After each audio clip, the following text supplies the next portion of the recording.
Aziz, c'est Golda de chez Rigazzo.com, j'espère que vous allez bien. Aujourd'hui, c'est le tout premier épisode de l'année 2020. Je suis ravi de vous retrouver pour une nouvelle saison, pour une nouvelle année. Encore une fois, permettez-moi de vous présenter mes vœux au nom de toute la famille Rigazzo. Tout le bonheur que je peux vous souhaiter, la joie, la fête, l'amitié, les sorties et surtout une année remplie de bonne santé et de bonnes nouvelles. On en a bien besoin. Alors aujourd'hui, je réponds à la question d'une personne qui m'a envoyé son message hier soir. C'est Éléonore. Alors Éléonore m'écrit, je vous le lis parce que c'est très drôle. Ma chère Golda, depuis 3 ou 4 tutos, je trouve que ton maquillage est absolument impeccable. Peux-tu me dire que se passe-t-il?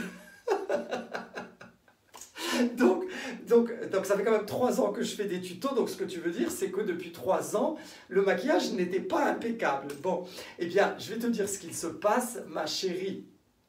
2 choses. La première, c'est que, eh bien, à force de répéter, de pratiquer et de se maquiller régulièrement, eh bien, on a forcément tous une main qui devient un peu plus stable. On apprend aussi à mieux connaître son visage et à utiliser les produits qui sont le plus adaptés pour nous.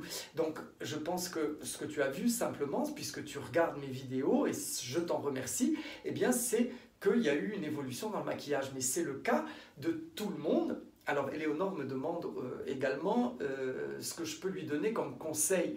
Alors là, en l'occurrence, par rapport à ce qu'elle a observé, c'est le fait de pratiquer, comme je vous l'ai souvent dit. Quand vous avez le temps et quand vous êtes tranquille, quand vous êtes seul et que vous avez l'envie, maquillez-vous, vous rentrez dans votre salle de bain, vous faites un essai. Si vous ne voulez pas vraiment y aller trop loin, ça peut être que la bouche ou que les yeux ou de temps en temps se faire un maquillage. Alors moi, tous les samedis, c'est pour ça que je fais mes vidéos le samedi, je travaille dans un lieu où j'ai une carte blanche donc, qui me permet de faire ce que je veux. C'est Golda qui reçoit, c'est pas une imitation, je ne ressemble pas ni à Dalida, ni à Liza Minnelli ou à Diana Ross comme je fais dans des cabarets.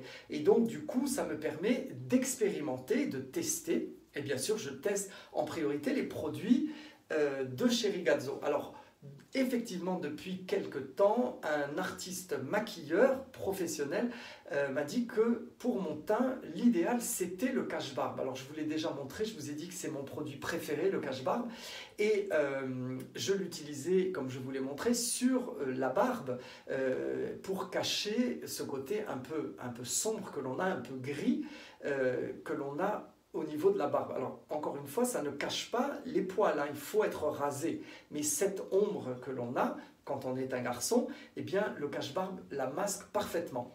Et ce maquilleur m'a dit, le cache-barbe est aussi fantastique comme fond de teint, donc il m'a conseillé de l'utiliser pour tout le visage.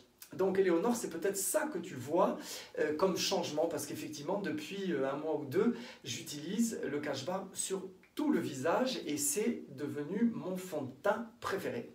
Et ça a toujours été mon produit préféré.